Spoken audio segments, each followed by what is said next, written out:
Frequently, we are confronted with suggestions that there should be a training of physicians in accordance with Germanische Heilkunde. However, we do not consider this request to be viable at present. We would like to explain our position. We, the people of the present age, are born into a junk society, and we grow up in it.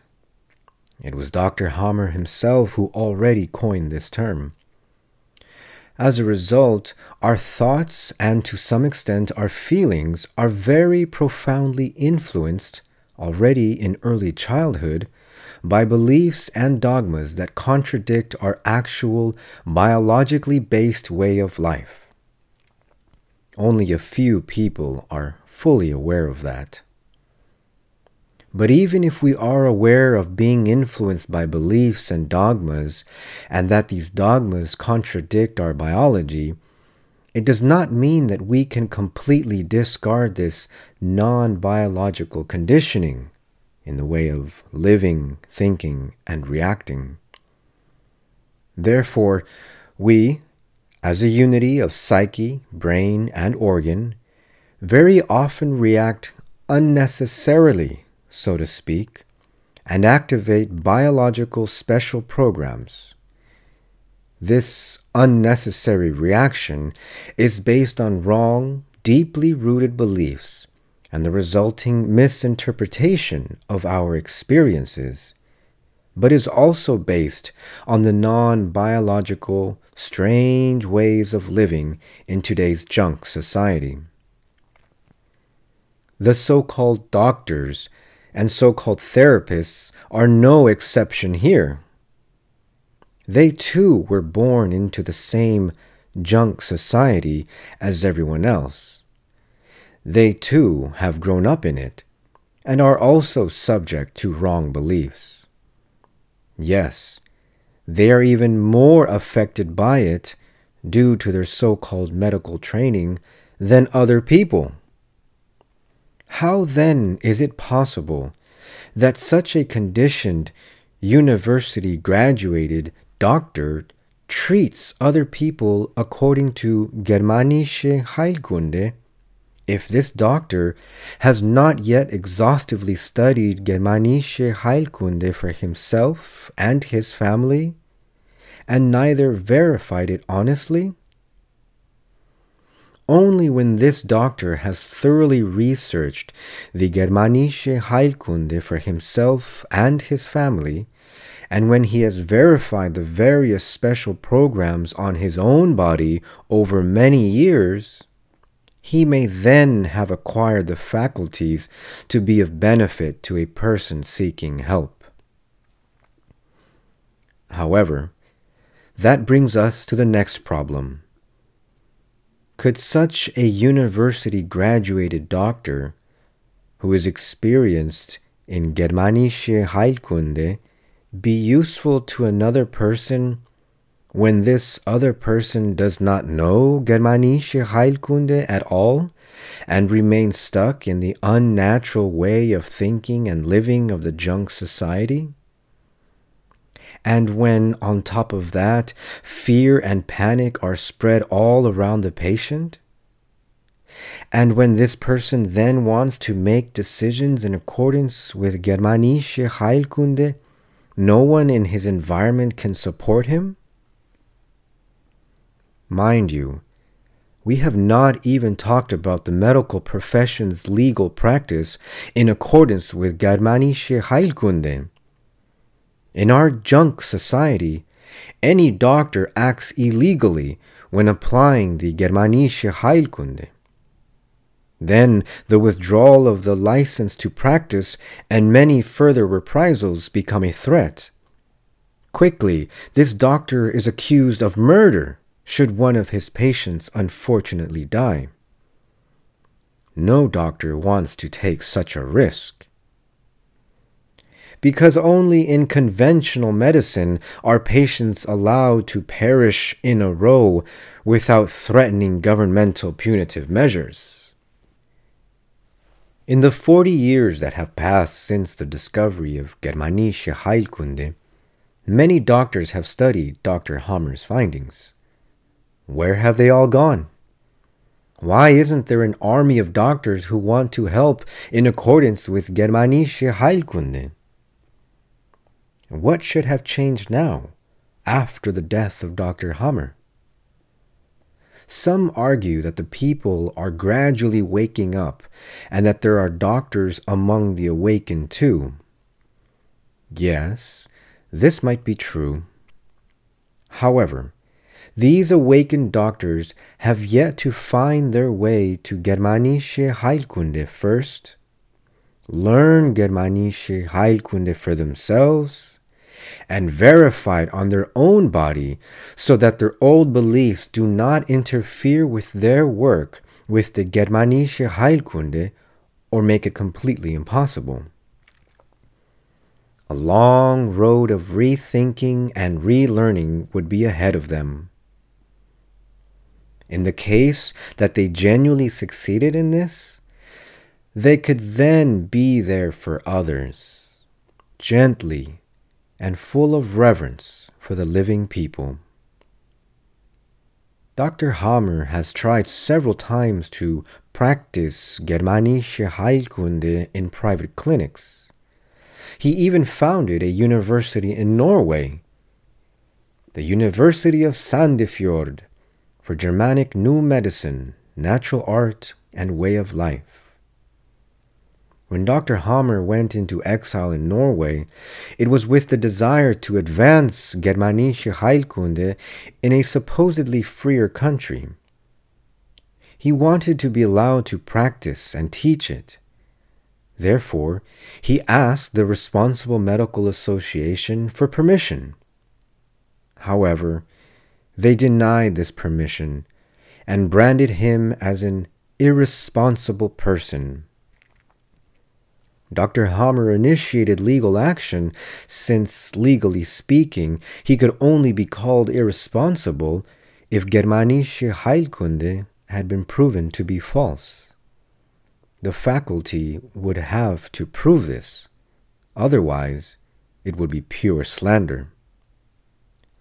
However, again the trial was a farce, and without any evidence, the judge decided to refuse the permission without the possibility of appeal. On each of the trial days, Norwegian television, like also many times before in other countries, broadcast discrediting programs with the same old slogans: that he was a criminal who had been deprived of the permission to practice as a doctor, that he had been imprisoned, etc., etc. So it happened that although he founded a university where he wanted to practice, teach, and do research in collaboration with researchers from different fields, Heilkundige, physicists, mathematicians, musicians, etc., in the end, it was not possible. This is because without being allowed to practice legally, one could not treat patients.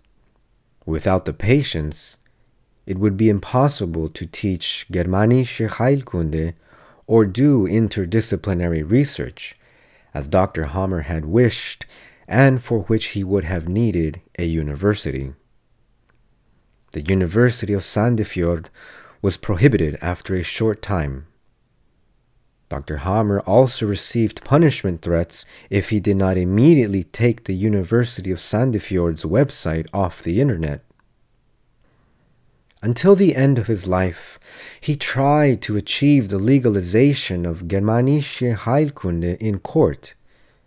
The last court trial took place on February 7th, 2017, shortly before his death. But all his attempts failed because of our ruling system.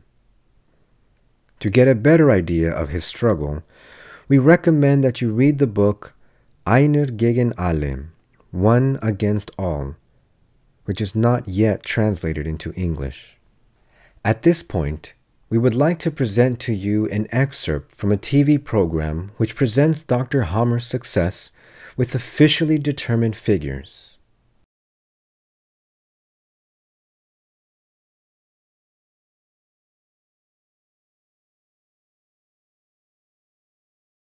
Der Bundesgerichtshof hat also in einer Entscheidung, die ich hier habe, festgestellt, dass von Wissenschaftlichkeit der Krebsbehandlung nach schulmedizinischer Art überhaupt keine Rede sein kann. Es ist eine Krankheit, deren Herkunft sie nicht kennen, deren Entwicklung sie nicht kennen, deren Verlauf sie auch nicht positiv, nachvollziehbar, reproduzierbar beeinflussen können. So der Bundesgerichtshof. Und was die Erfolge der Schulmedizin betrifft, kein Indiz für Effizienz schulmedizinischer Krebsbehandlung, 1979 der Deutsche Bundestag. Punkt 1. Punkt 2, Professor Abel, Biostatistiker an der Universität Heidelberg, wie gesagt, Spitzeninstitut der deutschen Krebsforschung. Er kommt also zum Ergebnis, dass über alle Krebsarten hinweg, die Mortalität gegen 90% geht. Das heißt, 100 Leute werden schulmedizinisch Krebs behandelt, nach Ablauf von etwa plus minus 5 Jahren mit 90 davon tot. Dr. Hammer hat ja in Österreich behandelt. Es gab so ein Zentrum in Burgau und die dortige Patientenkartei ist gerade von den dortigen Ermittlungsbehörden beschlagnahmt worden. Belief sich etwa 6.000 oder 7.000 Patienten. Zeitraum 7, 8 Jahre, 9 Jahre bis heute. Sämtliche Patienten sind aufgesucht worden von den österreichischen Ermittlungsbehörden. Von etwa 6.000 Patienten aus der Kartei haben die Polizeibeamten etwa 5.000 lebende Menschen angetroffen. Also ein unschätzbarer Dienst am Werk Hamers, 70-80% aller Patienten, die dort behandelt worden sind, nach vielen Jahren überleben. Und das sind Zahlen, die erreicht die Schulmedizin mit herkömmlicher Krebsbehandlung schlicht und einfach nicht. Der Patient kann ja nicht gezwungen werden, etwas zu tun, was der Arzt möchte, sondern das wird ja gemeinsam auf freiwilliger sozusagen Vereinbarung festgelegt. What was the result of such an overwhelming success? So what should be different now? Why do some people think that what Dr. Hammer could not implement in his lifetime would suddenly be feasible to implement now? Please do not misunderstand us. Of course, we too would love to have doctors who can help us in case of an emergency. No question. Sometimes we actually need clinical help during the course of a significant biological special program. However, only for 2 to 5% of the affected people, as Dr. Hammer documents in his publications. But this number requires that the affected people understand Germanische Heilkunde and as best as possible live in accordance with it.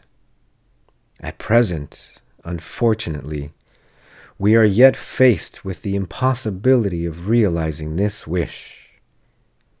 The principle, "The king is dead, long live the king," will not work concerning our physicians. True Heilkundige have yet to be born to grow up with Germanische Heilkunde and live according to this knowledge in everyday life. Only then will they have a sufficiently large wealth of experience to actually be able to help and assist other people. Until then, we must help ourselves as best as we can. That would mean that there is no way around the assumption of personal responsibility and self-study of Germanische Heilkunde. With this knowledge, we can reduce the necessity of clinical help to a minimum.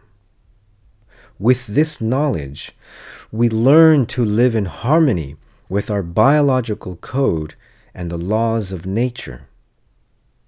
With this knowledge, we create small seeds, the ground for a new society which is no longer hostile to us and can produce genuine Heilkundige. However, as long as most people are not sovereign and certainly not in possession of the knowledge and experience of Germanische Heilkunde, we cannot expect a sovereign state to emerge, as it were, out of nothing. The ground for a natural society can only be prepared by mature and sovereign people. The people need to understand that the hope for quick help from outside is illusory within the presently prevailing system, just as imaginary as hoping for rapid training of doctors who can help us in an emergency. For one's survival, it is necessary to take one's fate into one's own hands, learn anew to take responsibility for oneself, and learn how to be self-sufficient, autonomous. That is our goal, which implies thinking in generations. Even the opponents of Germanische Heilkunde think in generations. We also have to learn this anew. At first glance, this path is not popular, and it does not make you wealthy, if wealth is defined as the increase of money. But in the long run, Germanische Heilkunde can spread in this way. Acting independently is the first important step. Besides, it is part of the implementation of Germanische Heilkunde. To be treated passively is not part of Germanische Heilkunde. The patient, or rather the person concerned, is the boss of the procedure, as Dr. Hammer repeatedly cautioned. It is with good reason that Dr. Hammer chose this term, boss of the procedure. Dr. Hammer kept saying that Germanische Heilkunde is not a repair workshop of traditional medicine and should not be understood as a repair workshop. The search for helpful therapists and doctors is a trap. Tempting though it is, it leads us in precisely the wrong direction, away from the actual implementation of Germanische Heilkunde in our families, the community's seedbeds. As Dr. Hammer used to say, Germanische Heilkunde is not possible without a constitutional state, and a constitutional state is not possible without Germanische Heilkunde. The genial doctor and the great person and fighter, Dr. Ryke Geerd Hammer, has passed away. Now it is our turn, we, the common people. Only we can prepare the ground for its breakthrough, and thus for a constitutional state, by learning comprehensively and honestly, and living in accordance with Germanische Heilkunde.